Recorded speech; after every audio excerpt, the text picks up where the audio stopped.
Hey everyone, this is Samantha with A Wealthy Hairstylist, and today I'm going to go over how I color and install one row of extensions on my client. So here I am just assessing my client's hair, kind of reviewing with her color. As you can see, we had taken out her old weave and she is getting new hair today. So I like to assess the client's regrowth and also consult on their color. And of course, where the client naturally parts their hair. That is a huge deal for me for when I color my client and how I place the extensions, because I always want those extensions to be hidden however they style their hair. So determining where the client naturally parts their hair is key factor to starting any color process and extension install. And these are the beautiful colors I am going to use. We're going to transition this client from more of a honey golden blonde, because she's kind of a lived-in blonde, but she's been more honey tones, and we're actually going to ice her out today. I want to do more cooler toned dimensional blonde pieces with some natural brown.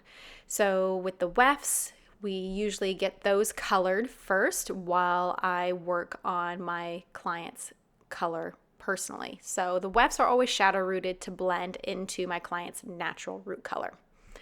And I personally tend to like to do a ton of baby lights. This helps give a really soft dimensioned and lived in look. And I always start in quadrants. So I will only work on one side of the head and finish that completely until I move to the other. So on her right side here, I did a ton of baby lights moving up the side of her face. And I always foil up to where the recession hairline is. And I leave out those tiny baby hairs because those are super fragile. So I continue with the baby highlights up until the recession hairline. And then once that last foil is complete, I will actually then continue on to an angled foil to create her money piece, as you can see here. So this money piece, I actually want pretty dominant. I want her to have a pretty bold money piece. So I usually like to do back-to-back baby lights. You could do very thin slices, but I still will do a really thin baby light back-to-back. And when I say back-to-back, so possibly no spacing in between foils or even just a 1/4 inch sectioning in between my foils. And to get a more prominent money piece, I tend to do anywhere from 3 to 5 foils for each quadrant section framing the face. So on her, 1, 2, 3, 4, I probably did about 5 foils for her. And once I've finished with my angled section, then I will continue to foil up the side of the head and start spacing my foils a little bit farther apart as I'm moving up to her center part line or wherever the client naturally parts their hair. And by spacing out the foils, this will actually start creating a more diffused, highlighted look closer at the root rather than doing everything, all the foils back to back so tightly like I did around the ears and around the face. And to help create more of a pop with her highlights, I love to tip out my corners. And so the biggest thing with tipping out your highlights, you need to have your tip outs very thin. The thicker the hair that is in your foil, the harder it will be to lighten that up. So I usually will over direct the tip outs towards the front of the face and do a back combing teasing so I could have some hair that is teased up will eventually be brushed out down to help diffuse the tip out. And then on to the root shadow. So again, with root shadowing, I will always section the client's hair when I shadow with where they naturally part their hair. And just like with my foiling technique, I love to work in quadrants.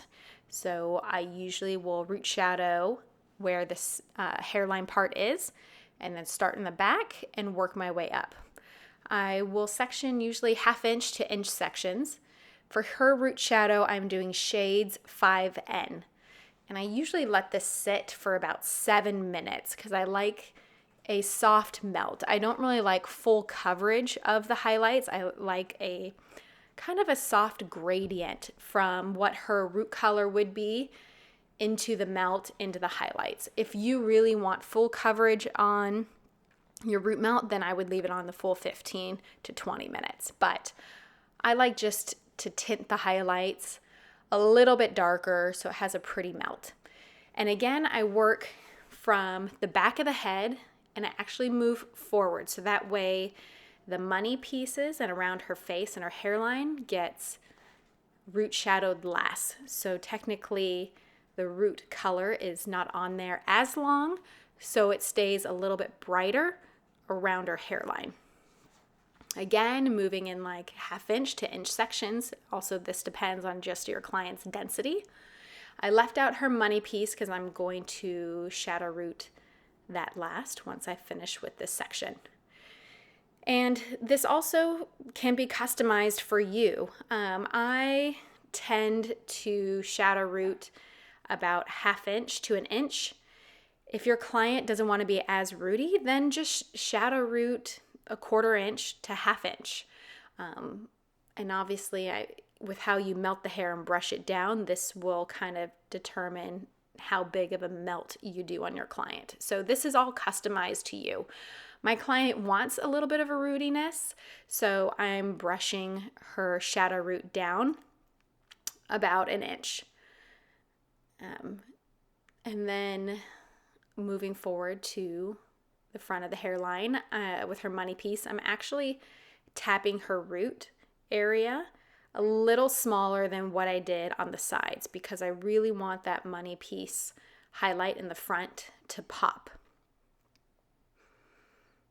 And you gotta kind of work quickly. So I move fast when I do my toning because I want everything to process together around the same time. So you kind of have to be ready to go. Have your client brushed out, sectioned, have your color formulated, get everything ready so that way when you are set to root shadow, you are good to go and don't have to run back to the room to mix up more color.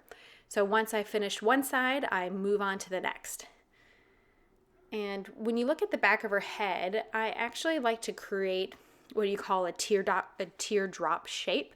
So the zone where my shadow root is smaller is at the front money piece area. So it kind of comes to a point, and then the teardrop shape will kind of create a more circle and larger effect towards the back of the head where the occipital is. So when you're looking directly down, it will kind of look like a teardrop. I felt doing this has always worked best for me and my clients, and I was able to achieve the lived-in results that I love and my clients like. So just a refresher, I shadow root her with shades 5N, and for her end toner glaze, I use shades 9V, 9P equal parts, and then I do a half a cap of 9B in boy. And it's kind of like my secret icy formula that I love to kick out any yellow or orange tones in the hair to help achieve a really nice beigey cool blonde. And I let that sit for 7 minutes. Her root shadow for 7, end glaze anywhere from 3 to 5. It just depends on how light the client is. Or sometimes it could be 10 minutes if the client is pretty brassy. But for this client today, her end glaze sat on for about 4 to 5 minutes. So I wanted to make sure it was really going to stick, and I wanted to achieve that icy result. And here you can see I'm just kind of brushing out the root shadow, and then we're going to let that process. And I'm going to get started on her extension install, which I cannot show you, but I will show you how I cut my wefts to blend into my client's hair. Cutting is like one of my specialties. I love blending the extensions into my client's hair. And I think that makes all the difference when you wear extensions, because the last thing you want is to not have a good blend from the wefts from your natural hair. I think that is awful. And so the last thing you want to do is be walking around with something that does not blend into your hair at all.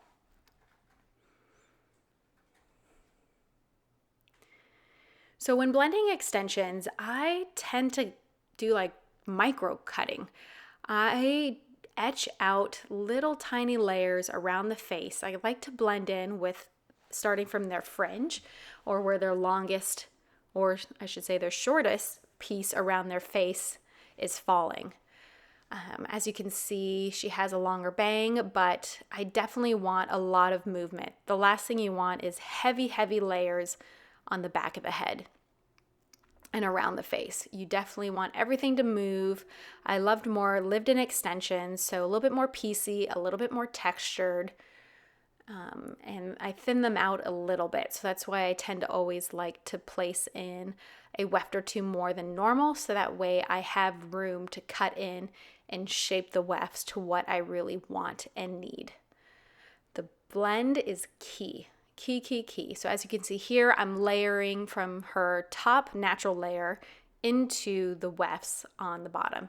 I prefer to do a little slide cut, and I'm slowly etching away and making sure there's movement. The ends are lighter and not too bulky and heavy, so it just mimics more realistic hair. And realistic hair naturally gets finer on the ends. So you want your extensions to have the same look and the same result and movement as what natural hair would be. And there you go. This beauty is wearing one row of the Luna method, and we gave her her lovely icy blonde lived in Bronde look. I hope you enjoyed it. Thanks so much.